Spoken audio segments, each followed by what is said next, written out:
सभी छोटे बड़े श्रोताओं को सुनीता भटनागर का प्यार भरा नमस्कार।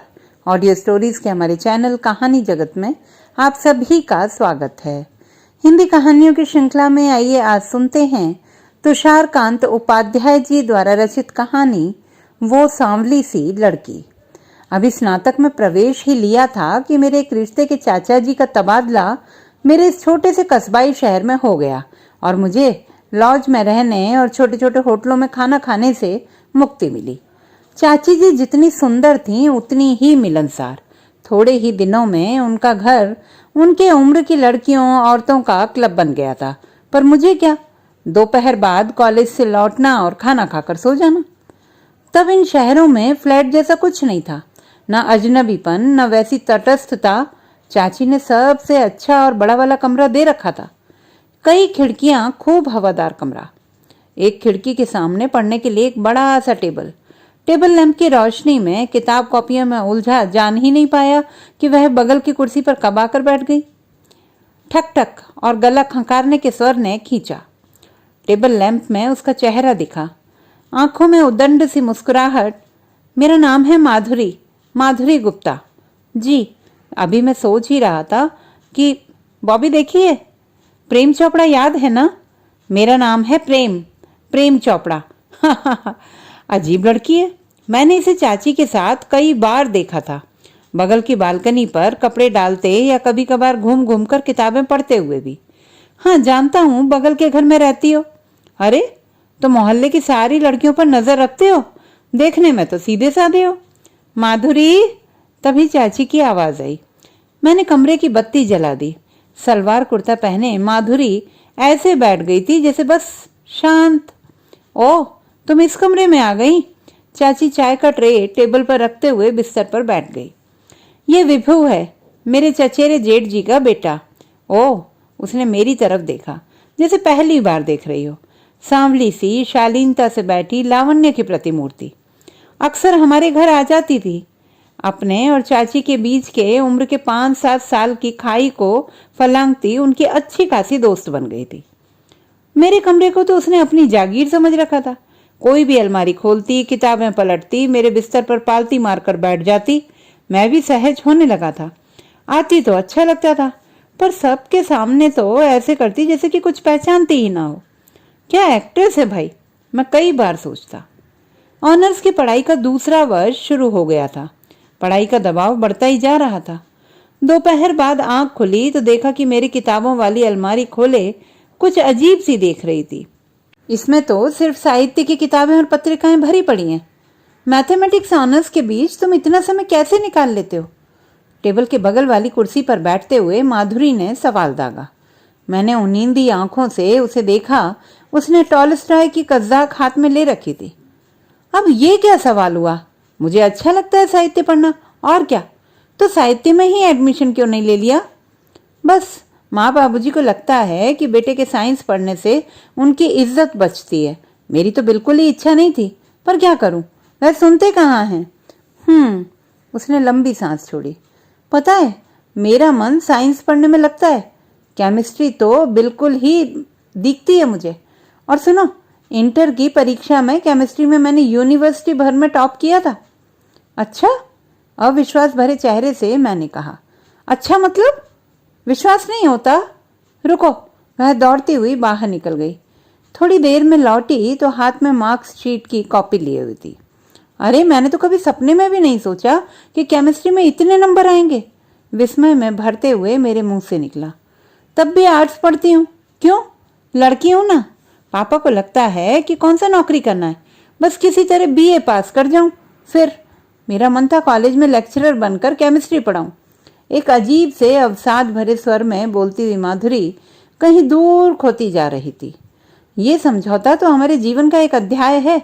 मुझे देखो, बीएचयू से इंग्लिश में एमए किया, वह भी फर्स्ट क्लास में। पीएचडी नहीं कर पाई क्योंकि शादी हो गई। मेरे तो एमए करने का ही घर पर कितना विरोध झेला था बाबूजी ने। और अब इन्हें मेरा नौकरी करना पसंद ही नहीं। बस पता नहीं कब से चाची कमरे में आकर हमारी बातें सुन रही थी।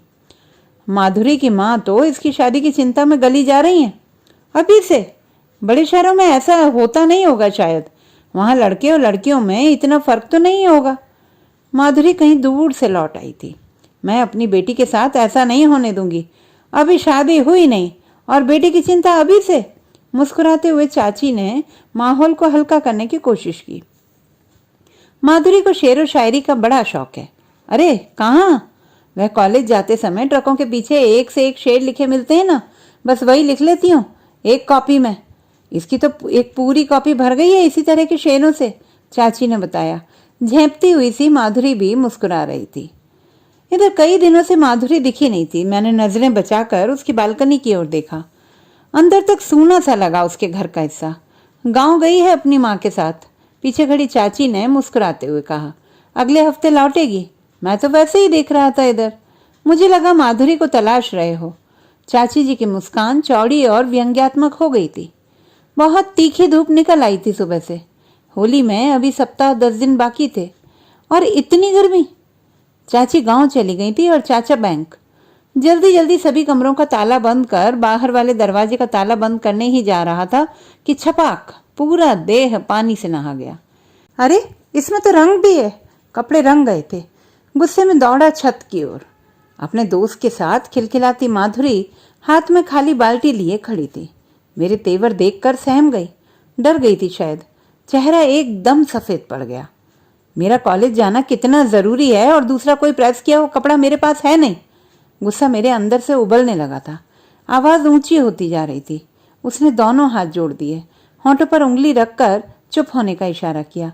माँ है नीचे, धीरे से याचना भरे स्वर में कहा।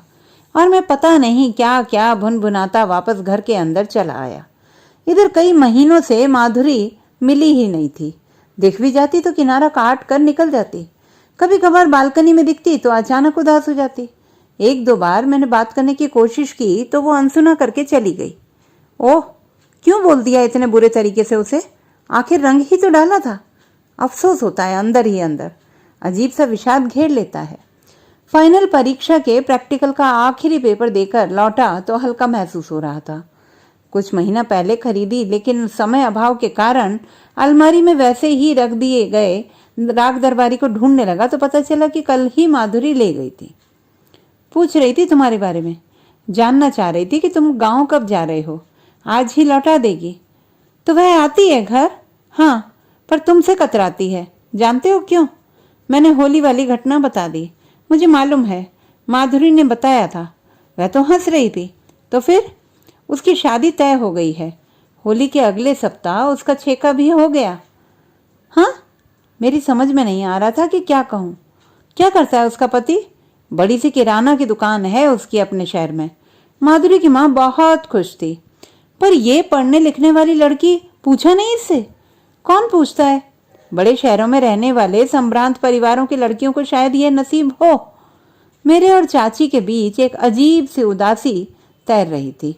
शाम का धुंधल का रात में तब्दील हो गया था जब लौट के घर आया। गांव जाने से पहले परिचितों से मिलने चला गया था। पता नहीं फिर कब वापस आना हो।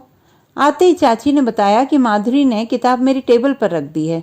इसमें कोई पर्ची रखी है, देख लेने के लिए कहा है। अब के बिछड़े तो शायद ख्वाबों में मिले, जैसे सूखे हुए फूल किताबों में मिले। एक पूरे पन्ने पर सिर्फ 2 लाइनें लिखी थी। करीने से तह कर किताब के बीच में रखी थी। मैं देखूं? चाची ने मेरे हाथ से वह पर्ची झपट सी ली।